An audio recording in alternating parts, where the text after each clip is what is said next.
Hi, Dr. Heather here from Wellspring Chiropractic Lifestyle Center. Today we're talking about low back pain, and I want to review with you what we do when someone comes in struggling with low back pain. How do we assess what's really the cause of it and what's really going on? So we're going to look at isolating out, is this caused by a misalignment of the lumbar vertebrae? Is it being caused by an instability in the sacroiliac joints, or is it being caused by a disc problem? So when we look at these, here are the lumbar vertebrae, and these are called the facets, these joints right here. And so if those facets, if there's a misalignment of the vertebrae, it can actually start to irritate those facets, and that may be a cause of low back pain. So we want to make sure the lumbar spine is in alignment. If the sacroiliac joints here on either side of the spine, here's the sacrum, here's the pelvis or the ilia, and so these joints here are quite complex joints. And you can see that the whole weight of the spine is coming down right on the sacrum here. And the sacrum sits kind of like in a sling between the two pelvic bones.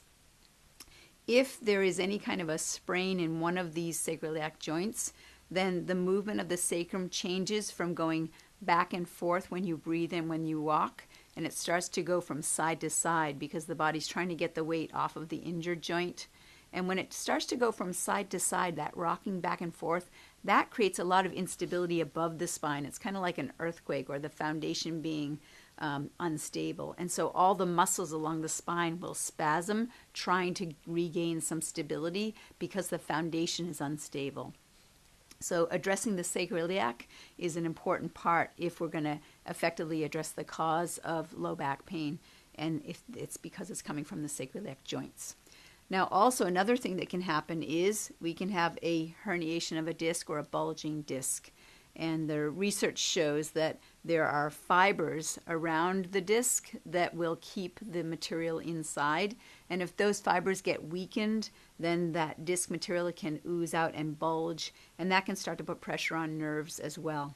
There's interesting research from the Bethesda Naval Hospital that they found that if you took the pressure off of the joint and did twisting back and forth, that the fibers actually could come back together and the disc could be reabsorbed back inside.